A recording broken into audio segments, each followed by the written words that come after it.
Imagine standing in a frozen forest in the winter of 1944. Without warning, the sky erupts as hundreds of German artillery shells scream overhead. The earth explodes into clouds of snow, mud, steel, and fire. Trees snap apart, foxholes collapse, and the deafening roar drowns out every other sound. Men throw themselves to the ground, praying that the next shell lands somewhere else. Then, amid the chaos, something unexpected happens. Instead of breaking down in panic, some American soldiers begin telling jokes. Others light cigarettes with trembling hands. A few even laugh. To German officers observing the battlefield, this behavior seemed almost impossible to understand. Who could laugh while death was literally falling from the sky? Was it extraordinary courage, reckless madness, or had these young Americans discovered a secret to surviving one of the most terrifying weapons ever used in war? By the summer of 1944, Allied forces had broken out of Normandy and were pushing steadily toward Germany. Standing in their way was the battle-hardened German Wehrmacht, an army that had spent years mastering the deadly science of modern warfare. German commanders understood that artillery was far more than a weapon. It was a psychological force capable of destroying a soldier's will to fight before the infantry ever attacked. During both world wars, artillery earned the title, the King of Battle, because it inflicted more casualties than rifles, machine guns, and tanks combined. Experienced officers knew that relentless shellfire could shatter morale, create confusion, and leave even the bravest soldiers too terrified to move. It was a strategy refined through years of brutal combat across Poland, France, Italy, and the vast battlefields of the Eastern Front. Yet, as German commanders encountered American forces across Western Europe, they began noticing something that challenged everything they believed about the psychology of war. To understand why this surprised them, it is important to understand what artillery actually does to the human mind. Unlike a bullet, an artillery shell cannot be seen. A soldier might hear the distant boom of the gun, followed by a terrifying whistle that grows louder with every passing second until the entire world explodes around him. There is no enemy to shoot back at, no opportunity for heroics, and no guarantee of survival. A shell landing just a few feet away can erase an entire squad in an instant, while another landing a few feet farther may leave everyone unharmed. This randomness creates a unique form of terror because survival often depends entirely on chance. Military psychologists would later describe prolonged artillery bombardment as one of the greatest mental tests a soldier could ever face. It attacked the mind long before it attacked the body. German officers knew this better than most. Many had studied the horrifying lessons of World War I, where weeks of continuous shelling transformed beautiful countryside into lifeless landscapes of mud and shattered trees. Veterans returned from those battlefields carrying invisible wounds that haunted them for decades. Thunderstorms, fireworks, or even the sound of heavy machinery could trigger memories of endless bombardments. German military doctrine embraced artillery's psychological power, believing that breaking an enemy's spirit was often more effective than simply killing him. Once soldiers lost their confidence and discipline, infantry assaults could finish the job. It was a brutal but highly effective formula that had worked repeatedly throughout the war. The American Army, however, looked very different from the professional armies Germany had faced. Millions of its soldiers had been ordinary civilians only a few years earlier. They were farmers from Iowa, factory workers from Detroit, students from California, mechanics from Texas, miners from Pennsylvania, and office clerks from New York. Many had never fired a rifle before entering military service. German officers expected these inexperienced citizen soldiers to collapse under the immense pressure of artillery bombardment. Fear certainly existed among American troops, just as it did in every army. Men cried, froze in place, or suffered what was then called battle fatigue, a condition now recognized as combat stress reaction. Yet alongside that fear developed something unexpected, an extraordinary culture of humor. Among American infantrymen, jokes became a survival mechanism. Veterans often recalled that if a soldier stopped joking entirely, his friends immediately knew something was seriously wrong.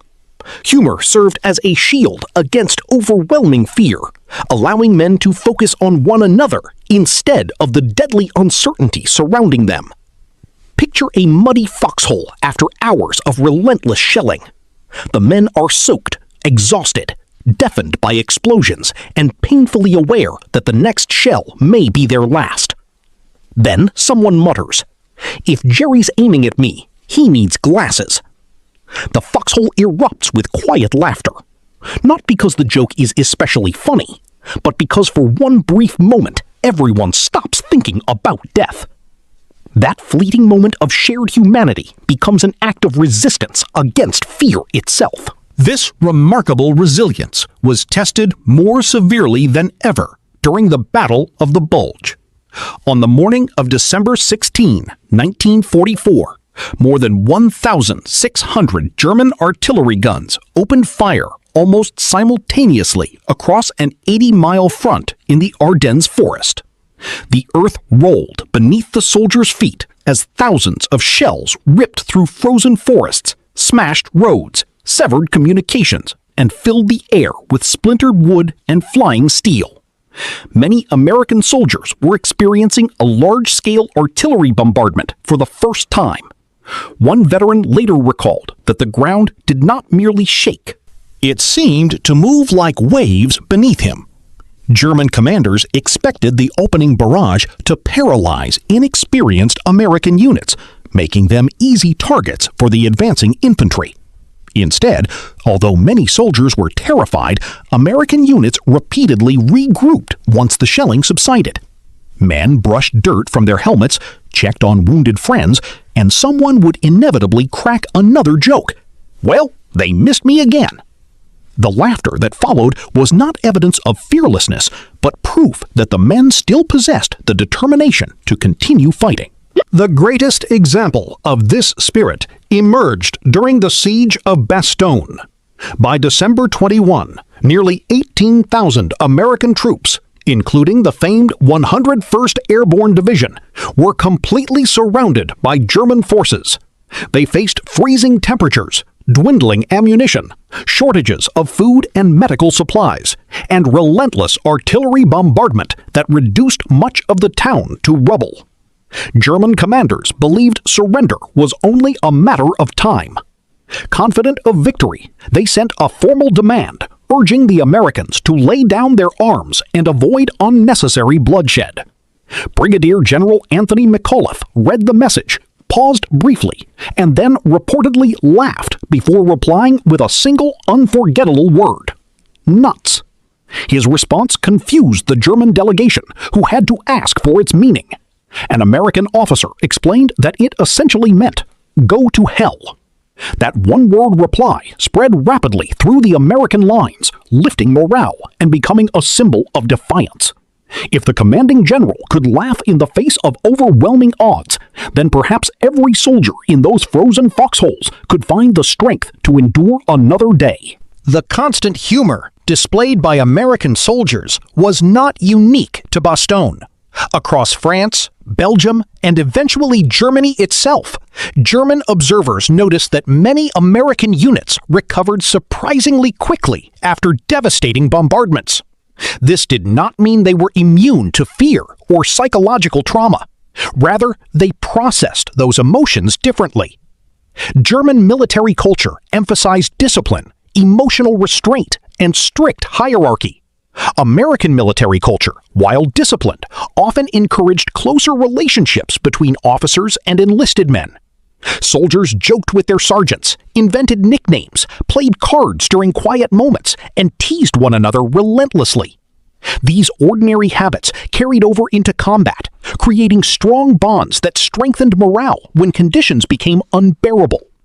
Modern psychologists refer to this phenomenon as social resilience, the ability of close-knit groups to withstand extreme stress by supporting one another emotionally. During World War II, American soldiers simply knew it as looking after their buddies. When the war finally ended in Europe in May 1945, millions of soldiers returned home carrying memories they would never fully escape. Many spoke very little about combat, but those who did often remembered the laughter. Not joyful laughter born of happiness, but quiet laughter shared between frightened young men determined not to surrender their humanity. A joke whispered after surviving another barrage. A sarcastic remark about the enemy's poor aim. A cigarette shared in silence while the ground still trembled beneath their feet. Those small moments did not make the artillery less deadly, nor did they erase the horrors of war. Instead, they reminded exhausted soldiers that they were still alive, still together, and still capable of choosing hope over despair. Perhaps that was the true mystery German officers witnessed on the battlefields of Western Europe. They were not observing men who felt no fear. They were observing ordinary human beings who had discovered that courage was not the absence of fear, but the decision to keep moving despite it. Their jokes, their smiles, and their laughter were never signs of carelessness. They were acts of psychological survival. In the frozen forests of the Ardennes, amid the shattered buildings of Bastogne, and in countless forgotten foxholes across Europe, American soldiers proved that artillery could destroy buildings, vehicles, and even entire armies, but it could never completely destroy the human spirit. That enduring resilience remains one of the most powerful and inspiring lessons of the Second World War.